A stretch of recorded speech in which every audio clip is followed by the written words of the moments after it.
আর ঢলে বিপর্যস্ত চট্টগ্রাম ও 3 পার্বত্য জেলা, ডুবছে বিস্তীর্ণ হাওড়াঞ্চল। দুর্যোগে ক্ষতিগ্রস্তদের পাশে থাকার নির্দেশ দিয়েছেন প্রধানমন্ত্রী, জানালেন মাহদি আমিন। চট্টগ্রামের জলাবদ্ধতার স্থায়ী সমাধান চাইলেন বিরোধী দলীয় নেতা, বন্যা কবলিত এলাকা পরিদর্শন। শিগগির খুলে দেওয়া হচ্ছে জুলাই জাদুঘর, কুমিল্লায় জানালেন সংস্কৃতি মন্ত্রী।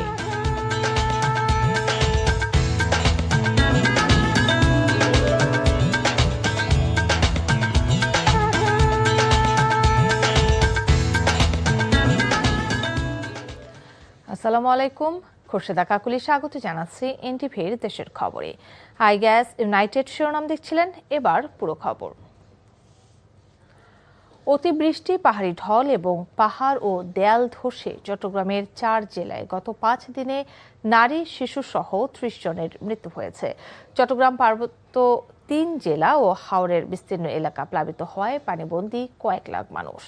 রাঙামাটির বাঘাইছড়ি ও লংগদুর সঙ্গে সারা দেশের সড়ক যোগাযোগ বন্ধ রয়েছে। এছাড়া টানা বৃষ্টিতে বিভিন্ন জেলায় সৃষ্টি হয়েছে তীব্র জলাবদ্ধতা। বিস্তারিত শকত করিমের ডেস্ক রিপোর্টে।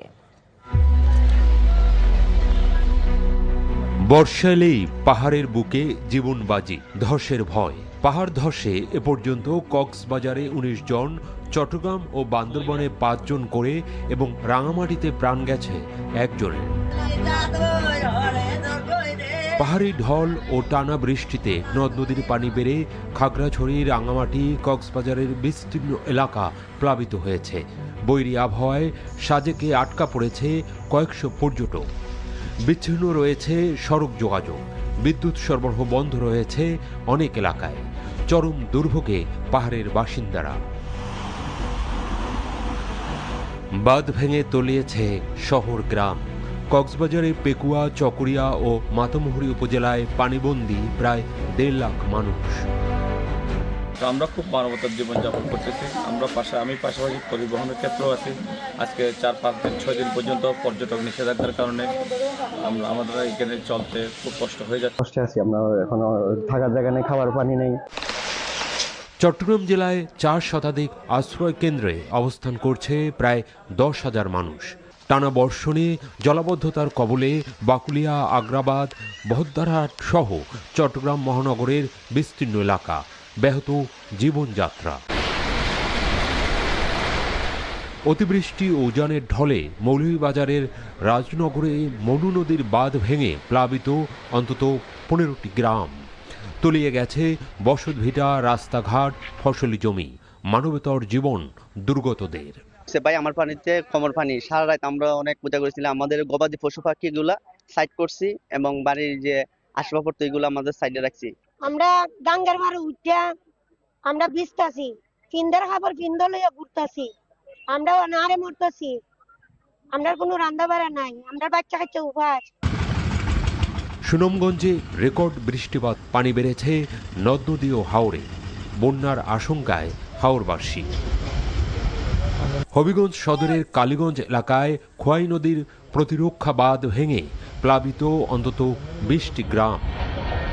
এছাড়া নদ নদীর পানি বৃদ্ধি ও টানা বৃষ্টিতে নোয়াখালী, কুমিল্লা, চাঁদপুর, গাইবান্ধা সহ বিভিন্ন জেলা শহরে জলাবদ্ধতার পাশাপাশি পানি ঢুকে পড়েছে চরাঞ্চল এবং নিচু এলাকায়।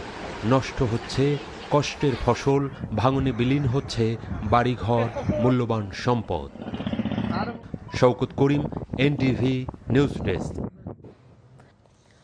প্রধানমন্ত্রী তারেক রহমান চলমান দুর্যোগে সংশ্লিষ্টদের দৃঢ়ভাবে জনগণের পাশে থাকার নির্দেশ দিয়েছেন বলে জানিয়েছেন তার উপদেষ্টা ডক্টর মাহদি আমিন। সকালে সরকারি বাংলা কলেজে প্রাক্তন শিক্ষার্থীদের প্রথম পুনর্মিলনী অনুষ্ঠানে তিনি কথা জানান। বলেন, বন্যায় ক্ষতিগ্রস্তদের পাশে থাকার জন্য বিএনপির নেতা কর্মীদেরও নির্দেশনা দেওয়া হয়েছে। প্রশাসন সহ রাষ্ট্রের প্রতিটি অনুষঙ্গ ক্ষতিগ্রস্তদের কাছে সাহায্য সামগ্রী পৌঁছে দিচ্ছে বলেও জানান প্রধানমন্ত্রীর উপদেষ্টা। এ সময় মানবিক মূল্যবোধের ভিত্তিতে একসাথে দেশ গড়তে নির্বাচিত সরকারকে সহযোগিতার আহ্বান জানান মাহদি আমিন।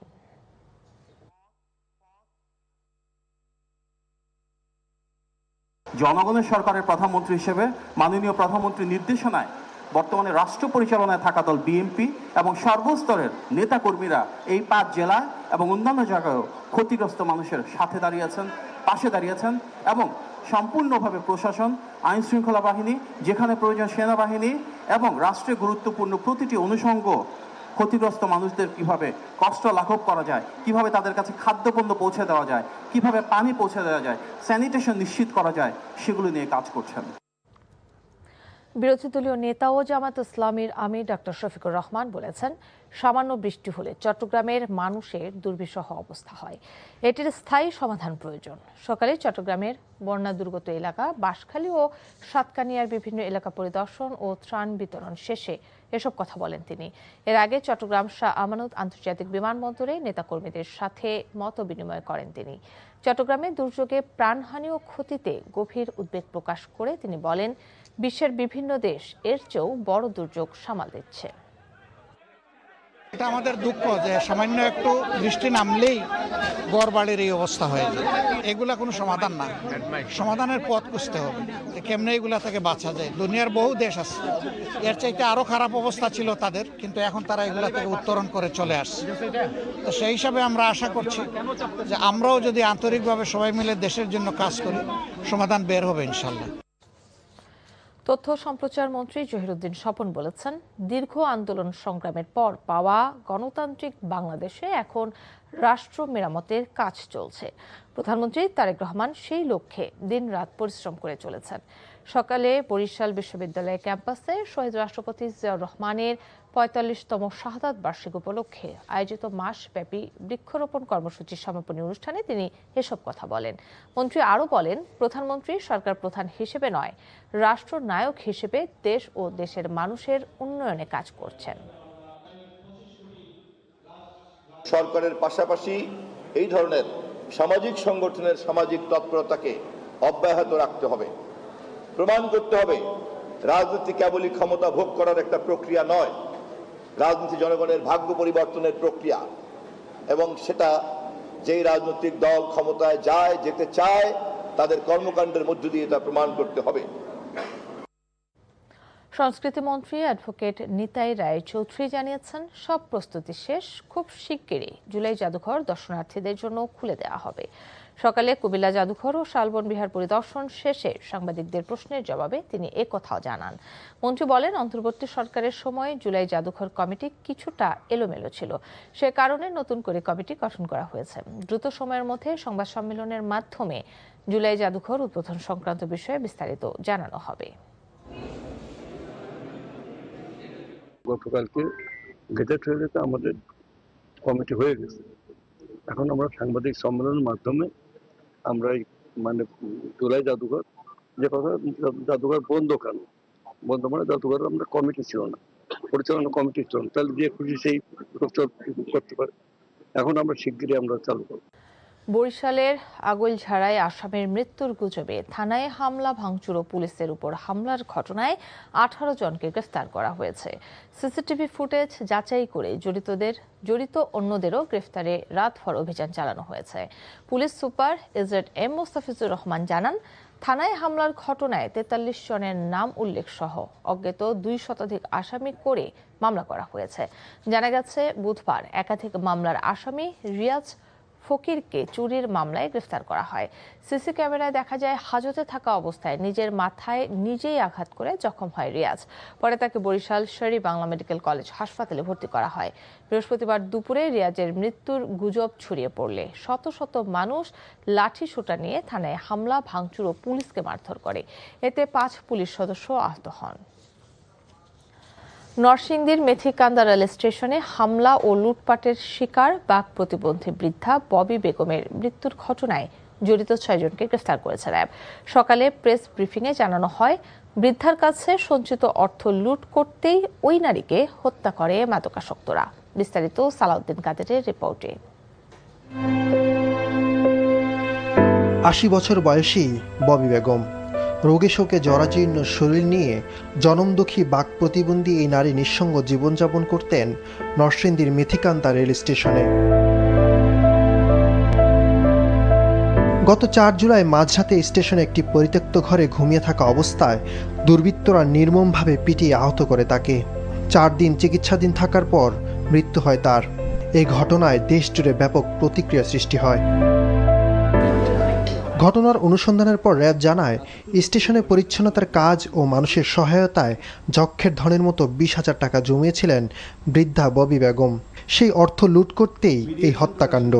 এই ঘটনা জানার পর আমরা ছায়া তদন্ত শুরু করি এবং ঘটনার গুরুত্ব বিবেচনায় আমাদের র্যাব 11 নরসিংদী ক্যাম্প তাৎক্ষণিকভাবে জড়িত হয় এবং মামলার তদন্তকারী কর্মকর্তার সহায়তা, গোয়েন্দা তথ্য প্রযুক্তির সহায়তা, ঘটনাস্থল পরিদর্শন, প্রত্যক্ষদর্শীদের তথ্য সংগ্রহ এবং ধারাবাহিক অভিযানের মাধ্যমে গ্রেফতার করি। ঘটনা অত্যন্ত মর্মান্তিক এবং আমরা আমাদের একটা নৈতিক দায়িত্ব মনে করি, যার কারণে আমরা অত্যন্ত পেশাদারিত্বের সাথে তাৎক্ষণিকভাবে সর্বাত্মক চেষ্টা চালিয়ে তাদেরকে আইনের আওতায় আনতে সক্ষম হয়েছে।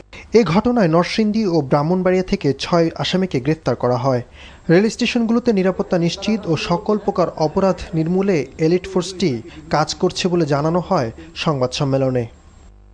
সালাউদ্দিন কাদের, এনটিভি নিউজ, ঢাকা।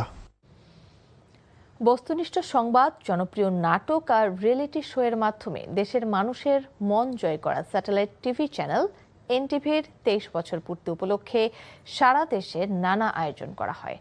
আগত অতিথিরা এনটিভির পেশাদারিত্বের প্রশংসা করে চ্যানেলটির আরও উন্নতি কামনা করেন। প্রতিনিধিদের পাঠানো তথ্য ও ছবিতে আহমেদ শরীফের ডেস্ক রিপোর্ট।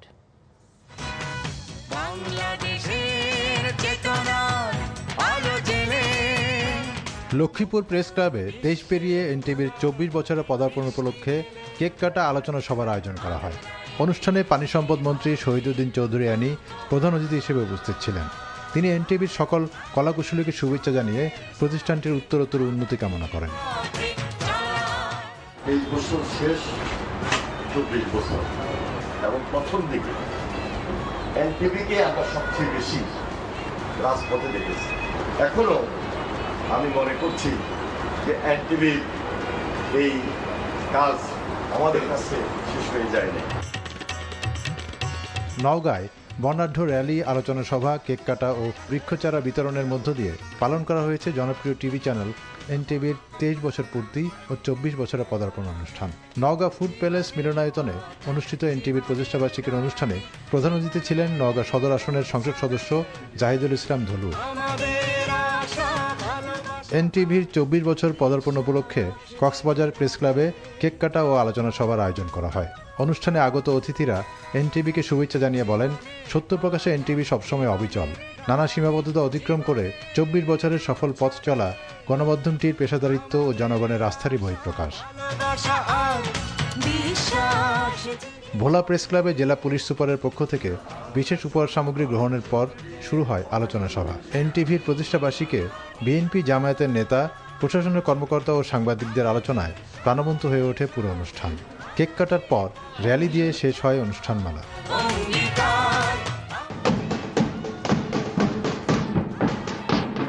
বর্ণাঢ্য র্যালি, বৃক্ষরোপণ সহ নানা আয়োজনে চাঁপাইনবাবগঞ্জে এনটিভির 24 বছর পদার্পণ উদযাপন করা হয়। শহরের জেলা স্কাউট ভবনের মিলনায়তনে আলোচনা সভায় প্রবীণ সাংবাদিকরা সহ গণ্যমান্য ব্যক্তিরা তাদের বক্তব্যে এনটিভির ভূয়সী প্রশংসা করেন। পরে প্রতিষ্ঠাবার্ষিকীর কেক কাটা হয়।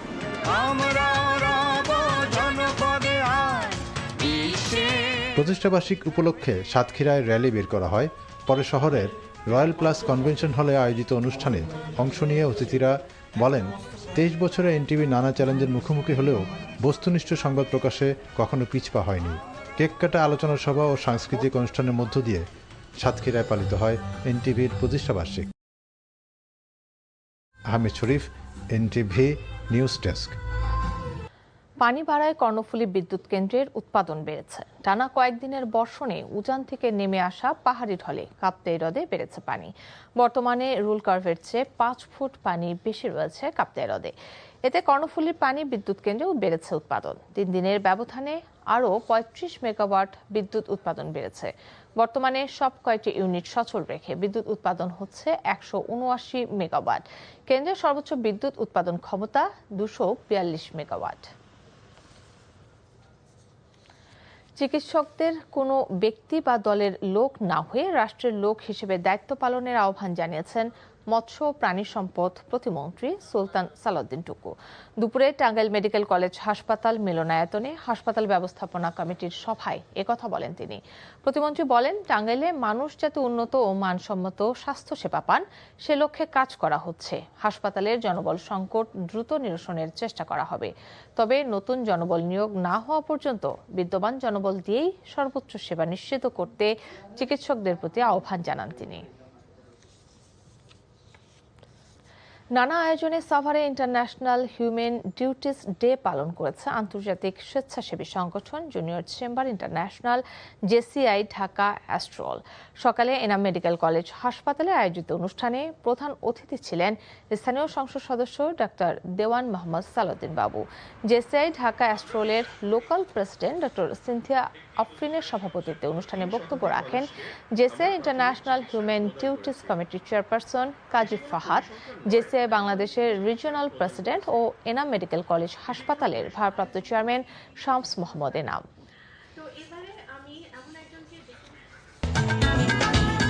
এই ছিল দেশের খবরে। এই খবরের ভিডিও সহ আপডেট জানতে ভিজিট করুন এনটিভি অনলাইন www.ntvpt.com। এছাড়াও এনটিভির জনপ্রিয় সব অনুষ্ঠান ও খবরের আপডেট জানতে ভিজিট করুন আমাদের ইউটিউব ও ভেরিফাইড ফেসবুক পেজ। 6টায় ইভিনিং নিউজ দেখার আমন্ত্রণ রইল। ধন্যবাদ সবাইকে।